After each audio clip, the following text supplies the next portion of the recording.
गांधी जी, सरदार पटेल जी, ये कांग्रेस पार्टी के फाउंडेशन है, कांग्रेस पार्टी की नींव है।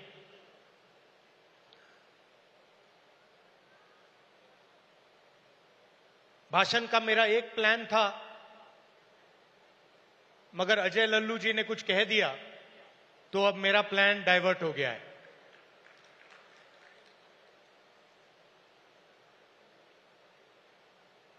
अभी उन्होंने कहा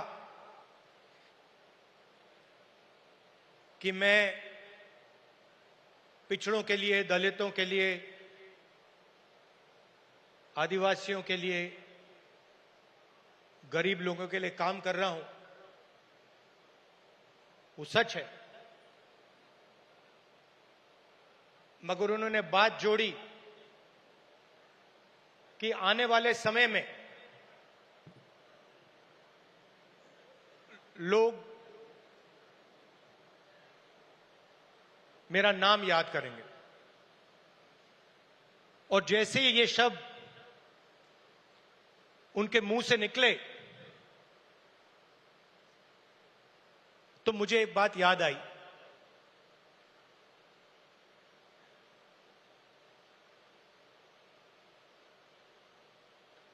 कुछ साल पहले एक जर्नलिस्ट मेरे से मिलने आए। हिंदुस्तान के जाने हुए जर्नलिस्ट हैं। ऑफिस में बातचीत चल रही थी। उन्होंने मुझे बोला कि वो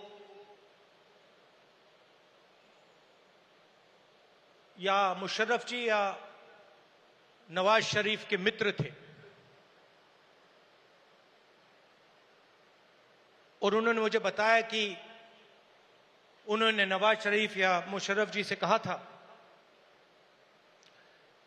कि अगर आप हिंदुस्तान और पाकिस्तान के बीच में शांति लाएंगे तो पूरी दुनिया आपका नाम याद करेगी।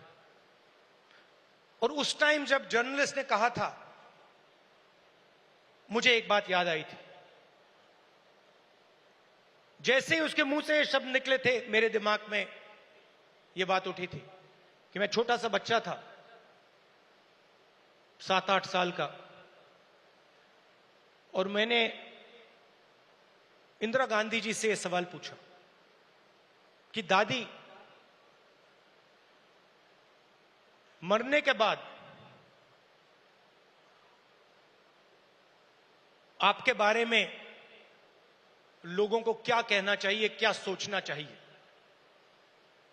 जानते हो इंदिरा गांधी जी ने क्या जवाब दिया, जो मुझे आज तक परफेक्ट जवाब लगा।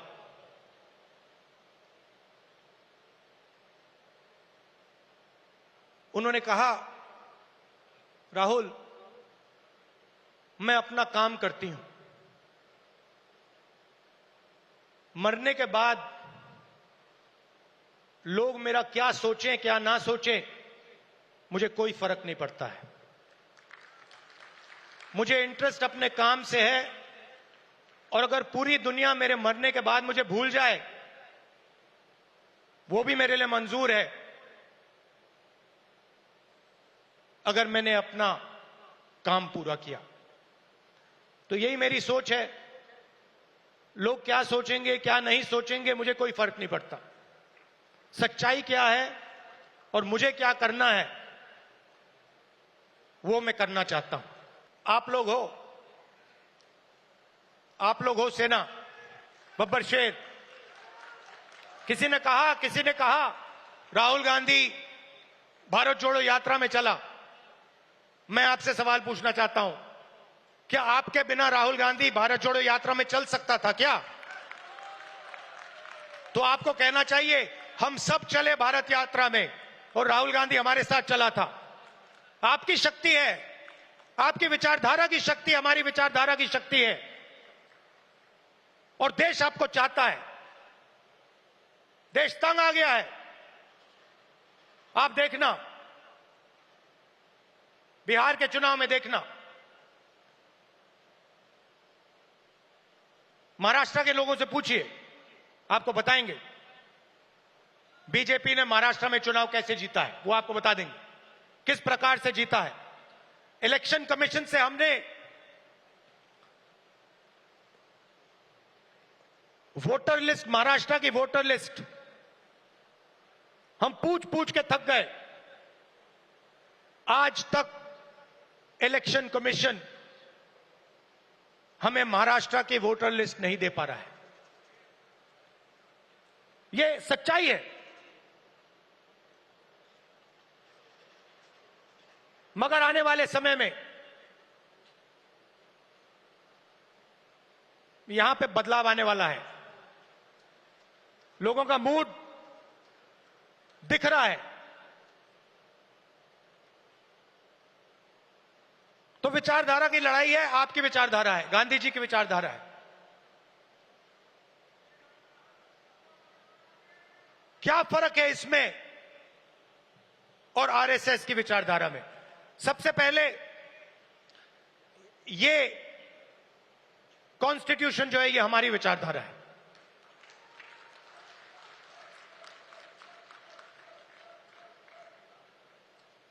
इसमें गांधी जी की, अंबेडकर जी की, पटेल जी की, बुद्ध भगवान की, नारायण गुरु जी की, गुरु नानक जी की, कबीर जी की, बसवना जी की विचारधारा है। यह 70 साल पुराना डॉक्यूमेंट नहीं है, यह हजारों साल पुरानी सोच है और यह आपकी है। आपके खून, आपके पसीने ने, कांग्रेस पार्टी के खून, कांग्रेस पार्टी के पसीने ने यह कॉन्स्टिट्यूशन देश के साथ बनाया है और आज इस पर आक्रमण हो रहा है। इस कॉन्स्टिट्यूशन में कहीं नहीं लिखा है कि हिंदुस्तान की सब यूनिवर्सिटीज के वाइस चांसलर आरएसएस के होने चाहिए। इस कॉन्स्टिट्यूशन में कहीं नहीं लिखा है कि हिंदुस्तान की दूसरी भाषाओं को, तमिल को, बंगाली को दबाया जाना चाहिए। कहीं नहीं लिखा है। मगर आरएसएस और बीजेपी रोज इस कॉन्स्टिट्यूशन पर आक्रमण कर रहे हैं और इनको सिर्फ कांग्रेस पार्टी रोक सकती है, बाकी पार्टियां नहीं रोक सकती हैं। आप देखना, क्योंकि यह विचारधारा की लड़ाई है। जिस पार्टी के पास विचारधारा नहीं है, क्लैरिटी नहीं है, वो बीजेपी, आरएसएस के सामने नहीं खड़ी हो सकती। जिस पार्टी के पास विचारधारा है वो ही आरएसएस और बीजेपी का मुकाबला कर सकती है और वो ही आरएसएस और बीजेपी को हराएगी। और आजादी से पहले एक बात याद रखिए, भूलिए मत,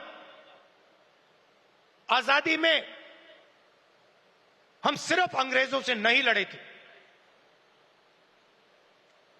हम अंग्रेज और आरएसएस की विचारधारा के खिलाफ लड़े थे। ये सारे जो आरएसएस के लोग हैं, इनकी विचारधारा फ्रीडम स्ट्रगल की विचारधारा नहीं है। जिस दिन कॉन्स्टिट्यूशन लागू हुआ था, जिस दिन यह किताब लिखी गई थी, उस दिन इस कॉन्स्टिट्यूशन के खिलाफ आरएसएस ने रामलीला मैदान में इस कॉन्स्टिट्यूशन को जलाया था। सालों के लिए इस कॉन्स्टिट्यूशन में लिखा है कि हमारे देश का जो झंडा है वो तिरंगा होगा। सालों के लिए आरएसएस ने तिरंगा को सलूट नहीं मारा था। यह सच है। आज जो भी कहें उनकी विचारधारा कॉन्स्टिट्यूशन के खिलाफ है। वो लोकतंत्र को खत्म करना चाहते हैं। कुछ दिन पहले बीजेपी ने लोकसभा में वक्फ बिल पास किया। वक्फ बिल फ्रीडम ऑफ रिलीजन पर आक्रमण है, कॉन्स्टिट्यूशन पर आक्रमण है। उसके एकदम बाद ऑब्जर्वर न्यूज़पेपर, उनका जो न्यूज़पेपर है, ऑर्गेनाइजर, सॉरी ऑब्जर्वर नहीं, ऑर्गेनाइजर में लिखते हैं कि अब जो क्रिश्चियन कम्युनिटी है उनकी जमीन पर हम आक्रमण करने जा रहे हैं। और उसके बाद जो हमारे सिख भाई हैं आपके पास भी आएंगे। तो आप ये मत सोचिए कि ये आप पर आक्रमण नहीं है। और ये एंटी कॉन्स्टिट्यूशन है और anti freedom of religion act है। और ये देश के सब लोगों को मालूम होना चाहिए।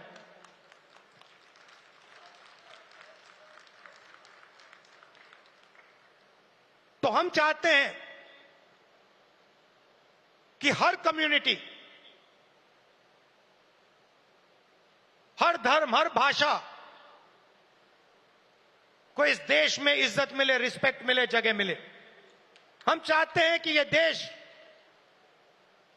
सब लोगों का हो और हर धर्म, हर जात, हर भाषा को इस देश से फायदा मिले।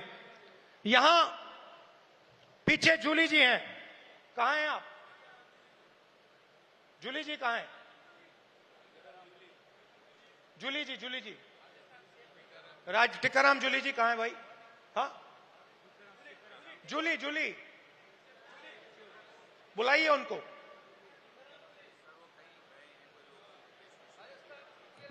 अच्छा, टिकाराम जूली हमारे सीएलपी हैं, राजस्थान के, दलित हैं, मंदिर गए थे। उनके मंदिर में जाने के बाद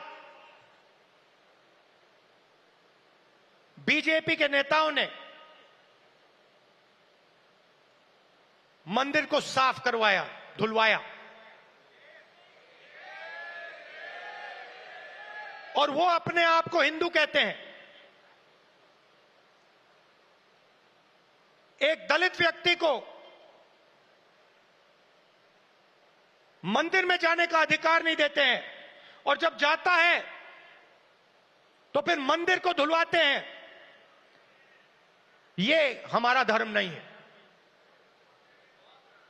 ये हमारा धर्म नहीं है। हम भी अपने आप को हिंदू कहलाते हैं, मगर ये हमारा धर्म नहीं है। हमारा धर्म वो है जो हर व्यक्ति का आदर करता है, हर व्यक्ति को रिस्पेक्ट देता है। और ये जो बात है, चाहे ये दलितों के खिलाफ हो, पिछड़ों के खिलाफ हो, ये बीजेपी के हर कार्यकर्ता के दिल के अंदर छुपी हुई है। ये है आप में और उनमें फर्क। आपके लिए चाहे दलित हो, आदिवासी हो, पिछड़े हो, महिला हो, अल्पसंख्यक हो, आप सबकी रिस्पेक्ट करते हो। हमारा हर कार्यकर्ता हिंदुस्तान के हर व्यक्ति की रिस्पेक्ट करता है। उनके दिल में नफरत भरी हुई है। 21वीं सदी में वो कह नहीं सकते हैं क्योंकि कॉन्स्टिट्यूशन है, मगर दिल में जो उन्होंने जूली साहब के साथ किया वही वो आप सबके साथ करना चाहते हैं। ये उनकी सच्चाई है और लड़ाई इसी बात की है। हमारे लिए सब लोग इंसान हैं, सब लोगों से हम मोहब्बत करते हैं, सब लोगों की हम रिस्पेक्ट करते हैं। उनके लिए अलग अलग है। कोई दलित है, उसको मंदिर में नहीं जाना चाहिए। कोई मोची है, उसे सॉफ्टवेयर इंजीनियर नहीं बनना चाहिए। कोई गरीब किसान का बेटा है, उसे अंग्रेजी नहीं सीखनी चाहिए। ऐसा हिंदुस्तान हमें नहीं चाहिए और हम होने भी नहीं देंगे। आखिरी बात आपसे कहना चाहता हूं संगठन के बारे में। कांग्रेस प्रेसिडेंट, वर्किंग कमेटी और पार्टी के सीनियर नेताओं की काफी मीटिंग हुई है और हम चाहते हैं कि जो हमारे डिस्ट्रिक्ट प्रेसिडेंट्स हैं उन्हें हम पार्टी की नींव बनाएं और हम चाहते हैं कि उन्हें, जो हमारे डिस्ट्रिक्ट प्रेसिडेंट्स हैं, डिस्ट्रिक्ट कमेटीज हैं, उन्हें पार्टी शक्ति दे, पावर दे और जिम्मेदारी दे। तो ये बदलाव हम कांग्रेस पार्टी में लाने जा रहे हैं।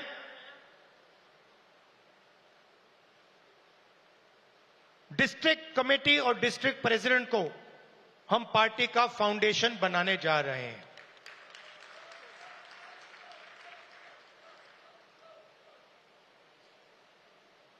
अंत में आप सबको लड़ना है और मैं जानता हूं कि यह आसान नहीं है, क्योंकि उनके पास धन है, उनके पास हिंदुस्तान के सारे इंस्टीट्यूशंस हैं, उनके पास सब कुछ है। मगर जीत हमारी होगी क्योंकि हमारे पास सच्चाई है और देश की जनता का प्यार है। तो घबराने की कोई जरूरत नहीं है। आप देखना आने वाले समय में कांग्रेस पार्टी, बीजेपी और आरएसएस का क्या करने जा रही है। कांग्रेस पार्टी का अगर साथ देंगे तो गुजरात में आने वाले चुनाव में हमारी पार्टी यहां गवर्नमेंट जरूर बनाएंगे। यह अतिशयोक्ति नहीं है। जब राहुल गांधी जी ने यहां आकर 10 साल पहले उन्होंने जो कोशिश की थी, हम असेंबली में कितने वोटों से पीछे थे? सिर्फ 7-8 वोटों से पीछे थे। यही है और वो 7-8 इस बार लेने का हमको सबको मिलके जोड़ के काम करने का इरादा है। इसीलिए मैं गुजरात के लोगों से भी यही कहूंगा, तुम आगे बढ़ो। शक्ति सिंह, तुम्हारी शक्ति दिखाओ और तुम्हारी शक्ति दिखाओ, सबको साथ लो और हम आपके साथ हैं। सब मिलके काम करेंगे। राहुल जी आपके साथ है, मैडम सोनिया गांधी जी आपके साथ है, मैं आपके साथ हूं। लोगों को जोड़ो, हम आगे बढ़ेंगे।